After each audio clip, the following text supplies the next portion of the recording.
Hello बच्चों, कैसे हैं आप सब। मैं हूं आपकी teacher Archana. Welcome to my channel.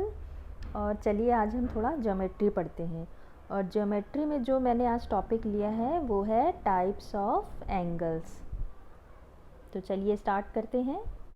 पहले हम देखेंगे कि एंगल क्या होता है। An angle is formed when two lines intersect with each other at a point. Means जब दो लाइंस एक दूसरे को काटती हैं किसी भी पॉइंट पर, तो उस पॉइंट पे एक एंगल फॉर्म होता है। जैसे कि लाइन ये आई और एक लाइन ऐसे गई, तो ये लाइन इस पॉइंट पे काट रही है ना, इंटरसेक्ट हो रही है। तो इस लाइन पे जो भी ये लाइन जहाँ काटेगी वहाँ पे एंगल का फॉर्मेशन होता है। एक यहाँ एंगल बन रहा है और एक यहाँ एंगल बन रहा है, यहाँ भी एंगल बन रहा है और यहाँ भी एंगल बन रहा है। ओके बच्चों, तो जब दो लाइन एक दूसरे को किसी भी पॉइंट पर काटती हैं तो वहाँ पे एंगल का फॉर्मेशन होता है।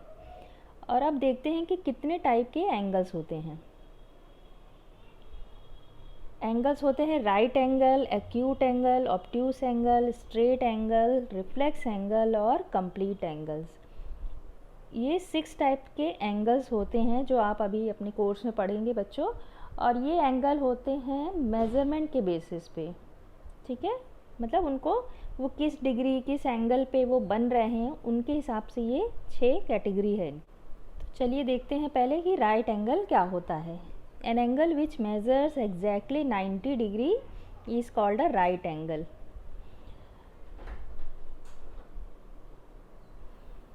जो एंगल मीन्स जो जब दो लाइन एक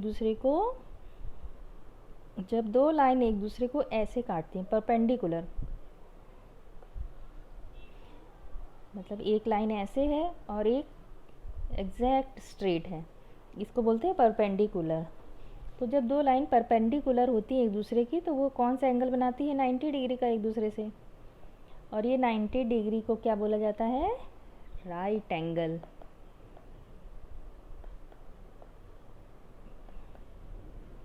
ओके बच्चों,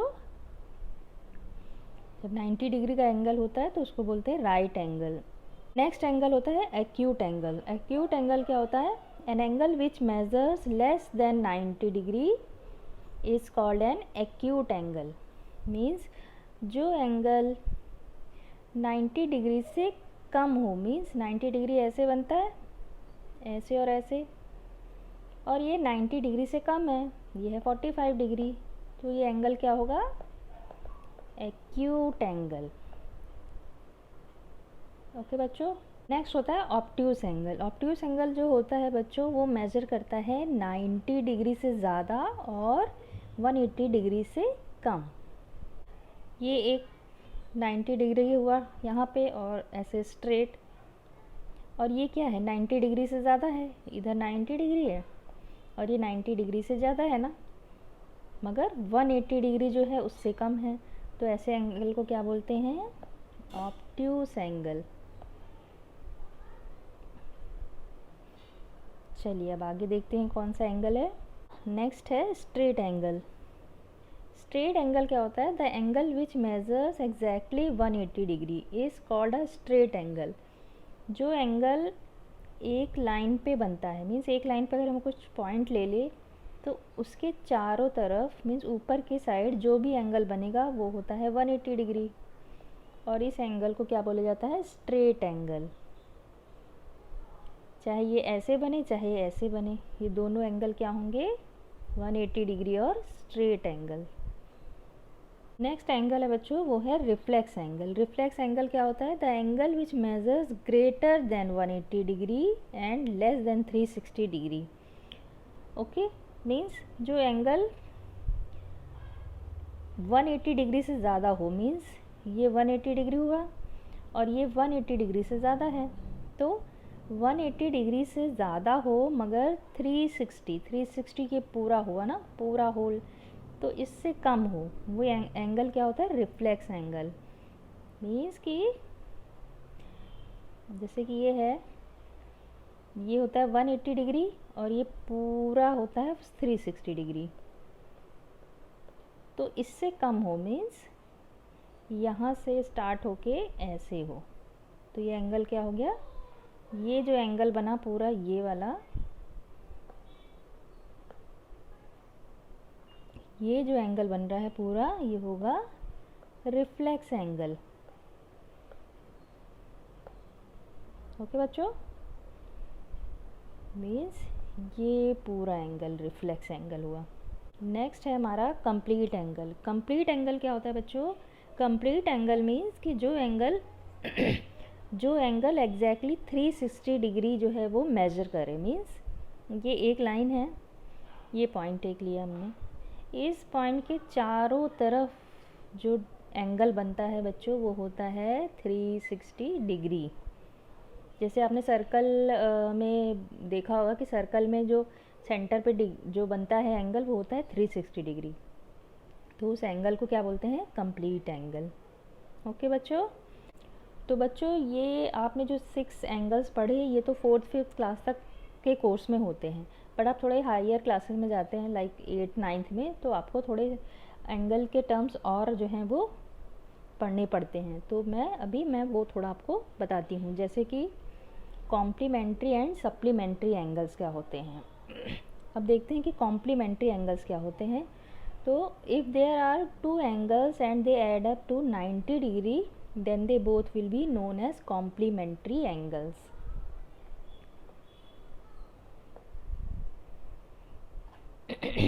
देखिए, 2 एंगल जब ऐड होते हैं और उनका एडिशन 90 डिग्री आए तो वो दोनों कहलाते हैं कॉम्प्लीमेंट्री एंगल्स। मीन्स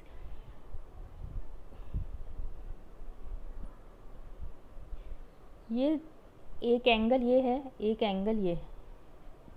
मान लीजिए ये 30 डिग्री है और ये 60 डिग्री है, तो जब हम दोनों को ऐड करेंगे तो कितना आएगा, 60 डिग्री प्लस 30 डिग्री क्या हो गया, 90 डिग्री। तो ये कौन सा एंगल हो गया, कॉम्प्लीमेंट्री। और ये कॉम्प्लीमेंट्री एक ही लाइन पे बनने वाले 2 एंगल्स ही नहीं होते बच्चों, ये अलग अलग एंगल्स भी हो सकते हैं। मीन्स ज़रूरी नहीं कि दोनों एंगल एडजेसेंट हो।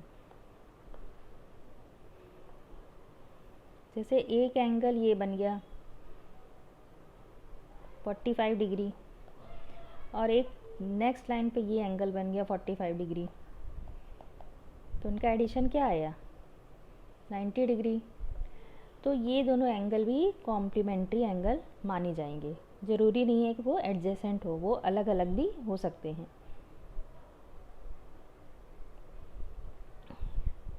अभी हम देखते हैं सप्लीमेंट्री एंगल्स क्या होते हैं। If there are 2 angles and they add up to 180 degree then both will be known as supplementary angles. Complementary की तरह सप्लीमेंट्री भी होता है, बट इनका जो एडिशन होता है 2 एंगल्स का वो 180 डिग्री होना चाहिए। मीन्स कि एक एंगल ऐसे बना 90 डिग्री एंड दूसरा एंगल ऐसे बन रहा है 90 डिग्री, तो ये 180 डिग्री बन गया दोनों का एडिशन। तो ये कौन सा एंगल हुआ, सप्लीमेंट्री एंगल्स। ये अलग अलग भी हो सकते हैं, जैसे कि एक मैं ले लूँ, इधर 90 ले लूँ, इधर 90 ले लूँ, ये दोनों 90 हो गए, तो ये भी सप्लीमेंट्री एंगल हो गए 180। या फिर एक 160, एक 60 बन रहा है, एक 60 डिग्री है और एक 120 डिग्री है। मीन्स ऐसे, तो ये भी, ये दोनों का, तो ये दोनों अगर एंगल्स को हम ऐड करेंगे तो 180 डिग्री आएगा। तो ये दोनों एंगल्स क्या कहलाएंगे, सप्लीमेंट्री एंगल्स।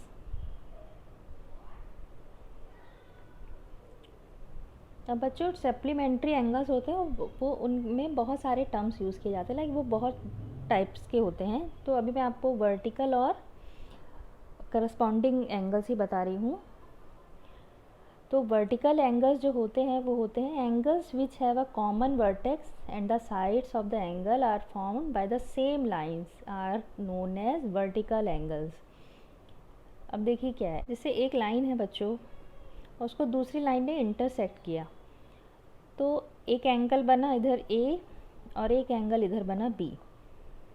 तो ये ए एंगल और बी एंगल ये दोनों इक्वल होंगे। Angle A is equal to angle B, और इनको कहा जाएगा वर्टिकल एंगल। ये सब क्या होंगे? वर्टिकल एंगल्स होंगे। क्यों? क्योंकि इनका वर्टेक्स सेम है ना, मतलब एक कॉर्नर पे बने, जिस पॉइंट पे बने हैं वो सेम है, तो आमने सामने के जो होते हैं सेम लाइन पे बन रहे हैं, तो ये वर्टिकल एंगल है। जैसे वर्टिकल एंगल एक ये है सी, और ये मान ली डी, तो सी और डी एंगल भी क्या होंगे? इक्वल होंगे, और इनको कहा जाएगा वर्टिकल एंगल्स। ओके, चलिए नेक्स्ट हम देखते हैं। नेक्स्ट है बच्चों करस्पॉन्डिंग एंगल्स। करस्पॉन्डिंग एंगल्स क्या होते हैं कि angles which are present in a similar position are known as corresponding angles. Means मान लीजिए दो पैरेलल लाइंस हैं, ठीक है, और उनको एक लाइन इंटरसेक्ट कर रही है, तो एक यहाँ एंगल बना और एक यहाँ एंगल बना, तो ये एंगल मान लीजिए ए है और ये एंगल बी है, तो एंगल ए और एंगल बी ये भी दोनों इक्वल होंगे, और इनको बोला जाएगा करस्पॉन्डिंग एंगल्स। ओके, एक एंगल ये बना सी और एक एंगल ये बना डी, तो angle C is equal to angle D होगा। ये भी करस्पॉन्डिंग एंगल्स हैं। जो अंदर की साइड एंगल होते हैं, अंदर की साइड, उनको बोलते हैं इंटीरियर एंगल्स, और जो बाहर वाले एंगल्स होते हैं उनको बोलते हैं एक्सटीरियर एंगल्स। ठीक है बच्चों, तो बच्चों यहाँ मैं एंगल्स का टॉपिक ख़त्म करती हूँ, और 4th से लेकर 8th 9th तक जितने भी एंगल्स हैं कोर्स में, मैंने वो सब अच्छे से आपको बता दिए हैं। होपफुली आपको अच्छे से सब समझ में आ गया होगा। Thanks for watching my video. Bye.